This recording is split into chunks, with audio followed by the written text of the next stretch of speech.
আমি মূলত পড়ালেখার পাশাপাশি ক্রিকেট খেলতাম। ওকে। ছোটবেলা থেকে আমরা দু ভাই, আমাদের হাইট, আমার ছোট ভাই হাইটও আমার মতোই। ক্রিকেট প্লেয়ার ছিলাম, ওয়ারি ক্রিকেটার্সে খেলেছি। ফাস্ট বোলিং করতেন, পেস Fast বোলার, pace কারণ bowler ছিলাম। হাইট তো তাই বলে। পেস হ্যাঁ, বোলার ছিলাম। হ্যাঁ। কিন্তু আমার পায়ে একটু সমস্যা ছিল, আমার লিগামেন্টে একটু সমস্যা হওয়ার কারণে আমি এটা বেশি দিন ক্যারি করতে পারিনি। আচ্ছা। ফার্স্ট ডিভিশন পরে প্রিমিয়ারে খেলা হয়নি। ডিভিশন খেলেছেন, ফার্স্ট ডিভিশন খেলেছেন? হ্যাঁ, আচ্ছা ফার্স্ট ডিভিশন খেলেছি। আচ্ছা ওয়ারি ক্রিকেটার্সে খেলেছি, আচ্ছা। আজাদ বয়েজে খেলেছি। আচ্ছা। তো তারপর 92 সালের দিকে, তখন আমাদের পুরান ঢাকায় যেহেতু আমি বসবাস করি, ওয়ারিতে আমার বাসা, তো ওইখানে একটা চালু ছিল, মানে এলাকা ভিত্তিক ক্লাবে ওই নিজেরা চাঁদা উঠিয়ে নাটক রিহার্সেল করে সেই নাটকটা আবার ওই যে আমাদের আশেপাশের মঞ্চগুলো যেগুলো ছিল, ওই যে লালকুঠি বা এরকম পিজি অডিটোরিয়াম ছিল, ওখানে হতো। তো ওরকম একটা নাটকের রিহার্সেল হচ্ছিল ওয়ারি স্কুলে। আচ্ছা। তো আমার কিছু ফ্রেন্ডরা বললো যে চল যাই একটু দেখি রিহার্সেলটা কি হয় আর দেখি। তো আমরাও গেলাম, যে আমিও ওদের সাথে গেলাম, যে দেখলাম রিহার্সেল, ভালো লাগলো আমার কাছে। তো আমি, ডিরেক্টর ছিল শরীফ মোহাম্মদ সারওয়ার নামে একজন লোক। আচ্ছা। তো উনি ডিরেকশন দিচ্ছিলেন। তো এটা কবেকার গল্প? 92-র দিকে। আচ্ছা। সুস্থ জীবন, সুন্দর পৃথিবী। আমি বললাম যে ভাই আমি কি হ্যাঁ, একটু অভিনয় তো ভালোই লাগলো আমার দেখতে, আমি কি করতে পারবো? তো বলছে আপনি পারবেন মানে কি, আপনি কখনো করছেন, কোথাও কি করছেন? না, আমি ক্রিকেট খেলেছি। হ্যাঁ, ক্রিকেট খেলেছি ফার্স্ট টাইম।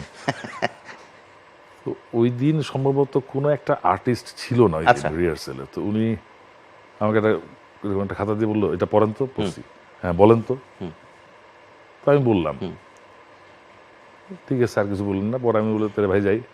আচ্ছা কালকে আপনার কোনো কাজ আছে? আমি বলছি কখন? সেই যে সময়টা। আমি বলছি না, তো কালকে আরেকবার আসবেন আপনি। ওই আসা শুরু হয়ে গেল ওই দিন থেকেই। আচ্ছা। তারপর রিহার্সাল জয়েন করে ফেললেন। হ্যাঁ, শো করে ফেললাম। তো ওই আর্টিস্টের কি হলো, যে আর্টিস্ট আপনি রিপ্লেস? কেন জানি ওকে আর কল করা হয় নাই, আমি জানি না, ওনার সাথে পরিচয় না, উনি কে ছিল আমি জানিও না। তো এরপরে 93-র এন্ডে আমার কিছু ফ্রেন্ড একটা র্যাম্প মডেলিং এর অর্গানাইজ করলো আর আচ্ছা। কি, ওরা টিকিট সেলের মাধ্যমে ওটা করবে। তো সেখানে কোরিওগ্রাফার ছিল তানিয়া আহমেদ, আর আমার খুব ছোটবেলার একজন বন্ধু ফয়সাল আসানুল্লাহ, আমার স্কুল টাইমের। মানে আমাদের সেই ফয়সাল ভাই? হ্যাঁ, হ্যাঁ, আচ্ছা। সে বিখ্যাত মডেল ফয়সাল। ও কোরিওগ্রাফার ছিল। তো আমি গেলাম, যে ওখানে ওরা হিট নিচ্ছিল, মানে কাকে কাকে নিবে। তো আমি দিলাম, পরে টিকে গেলাম, বা ওরা টিকে রাখলো আমাকে, এরকম মনে হইলো আমার কাছে, যেহেতু তানিয়া আপু আমার এলাকার ওয়ারিরই, আর ফয়সাল আমার ফ্রেন্ড। তো হালকা একটু স্বজনপ্রীতি হয়েছে মনে হচ্ছে আমার কাছে। তো তারপরে ওটা টিকে গেলাম। আচ্ছা। শোটা করলাম, ভালো হলো। তারপর দীর্ঘদিন 95-96 পর্যন্ত করতে থাকলাম। আর এর মধ্যে ওই যে গ্যাপে ওই নাটকগুলো করতেছি। তো 95-র লাস্টের দিকে আপনার তখন পরিচালক নাদিম মাহমুদ সাহেব, উনি তখন খুব ছবি, উনার প্রচুর ছবি হিটও হচ্ছে, ছবিগুলো সব মান্না ভাইয়ের প্রথম দিকের ছবিগুলো সব হিট, আন্দোলন এগুলো সব, রাজপথের রানিং ডিরেক্টর। হ্যাঁ, তখন উনি খুব উনি একদিন রিহার্সেলে এসে দেখে, তো আমার বন্ধু, ওনার অ্যাসিস্ট্যান্ট ছিল মিথুন, রিয়াদ আল কবির মিথুন, ও ওয়ারির ছেলে। আচ্ছা। ও বললো স্যার ও তো খুব অভিনয় করতে চায়, শখে করে এগুলো। তো আমাদের ওই তার নেক্সট মুভি ছিল মাতৃভূমি। আচ্ছা। তো বললো যে একটা ক্যারেক্টার দিয়ে দিতে হবে ওকে। তো ঠিক আছে নিয়ে আসিস। তা বুড্ডা সারওয়ার নামে একজন স্ক্রিপ্ট রাইটার ছিলেন।